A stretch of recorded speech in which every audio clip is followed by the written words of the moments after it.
Hola, mi nombre es Javier Martínez Seinero y os doy los buenos días. Gracias por tomar con nosotros un café con espiritismo. Bienvenidos. Codificar no es solo registrar algo siguiendo un código, combinando letras, números u otros caracteres, como pueda ser, por ejemplo, el código Morse. También puede significar cifrar o encriptar, es decir, transformar mediante las reglas de un código la formulación de un mensaje. Codificar es, además, hacer o formar un cuerpo de leyes metódico y sistemático. Esto es justo lo que hizo Allan Kardec, codificar la doctrina del espiritismo organizando, compilando y sistematizando las enseñanzas recibidas de los espíritus superiores a través de varios médiums en distintas partes del mundo. La obra resultante es la llamada codificación espírita, y este es el término ampliamente aceptado por la doctrina que él organizó. Hippolyte Léon firmó las obras básicas del espiritismo con el seudónimo de Allan Kardec, pero él no fue el creador de los fenómenos espíritas. El proceso de Kardec consistió en recopilar un gran volumen de comunicaciones mediúmnicas, comparar las respuestas obtenidas de diferentes fuentes, según el principio de la universalidad de las enseñanzas de los espíritus, filtrar y estructurar esta vasta información de manera lógica y coherente en un cuerpo de doctrina.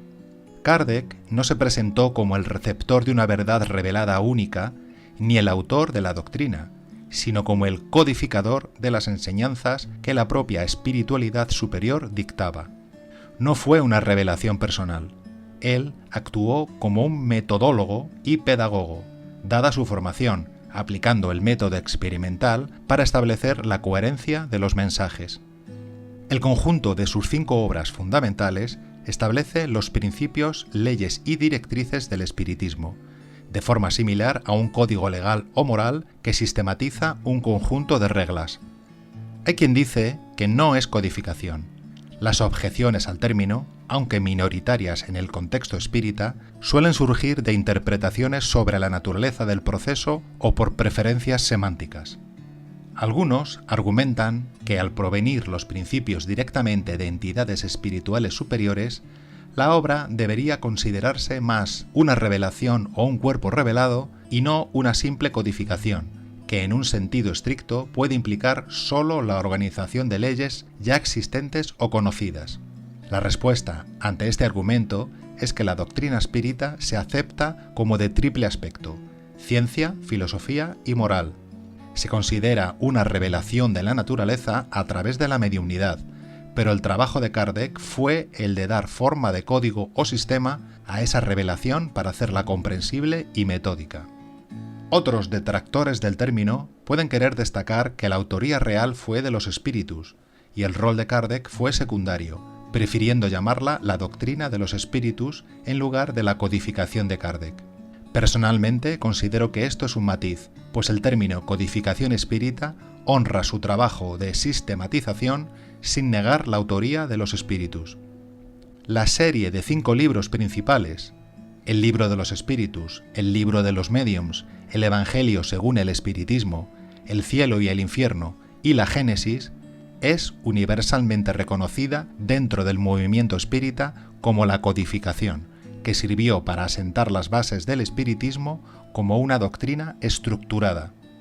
El objetivo de la codificación es crear un sistema de principios o leyes, por medio de enseñanzas, principios, reglas y preceptos, cuyo resultado es un cuerpo doctrinal organizado, el espiritismo. Kardec se acercó a los fenómenos mediúmnicos con la mentalidad de un científico que observa hechos, en lugar de un idealista que cree ciegamente. Al principio observó los fenómenos de las mesas giratorias con escepticismo, pero con la mente abierta. Al darse cuenta de que había una inteligencia detrás de los efectos, y no solo un simple fenómeno físico, comenzó a formular preguntas. Él elaboró un cuestionario exhaustivo sobre todos los aspectos de la vida, el universo, la moral y la filosofía. Este cuestionario sirvió de base para lo que se convertiría en el libro de los espíritus. No aceptaba una respuesta a la primera, recopilaba las respuestas a sus preguntas, inicialmente de las médiums de la familia Baudin y luego de muchos otros, y las comparaba, analizaba y deducía las consecuencias lógicas de los efectos para llegar a las causas. Solo aceptaba los principios que se mantenían lógicos y coherentes. Kardec entendió que si la doctrina espírita venía de una fuente superior y universal, Dios y los espíritus superiores, ésta no podía manifestarse a través de una sola persona o lugar. Kardec tomó su cuestionario de aproximadamente 500 preguntas y lo envió a varios médiums y sociedades espíritas en diferentes ciudades y países. Recibió miles de respuestas a las mismas preguntas, procedentes de personas que no se conocían ni tenían contacto entre sí. Si una respuesta era dada por un solo médium o en una sola localidad, Kardec la consideraba una opinión particular del espíritu y la descartaba o la ponía en cuarentena. Solo cuando una enseñanza o principio fundamental era confirmado o concordado por una gran mayoría de médiums y espíritus, a través de comunicaciones espontáneas y sin consulta previa, Kardec lo consideraba un punto legítimo de la doctrina. Descartó sistemáticamente las comunicaciones que eran frívolas, contradictorias o que chocaban con la lógica y la moral, atribuyéndolas a espíritus inferiores. Hasta la próxima. Ten un buen día. Gracias por escucharnos en Café con Espiritismo.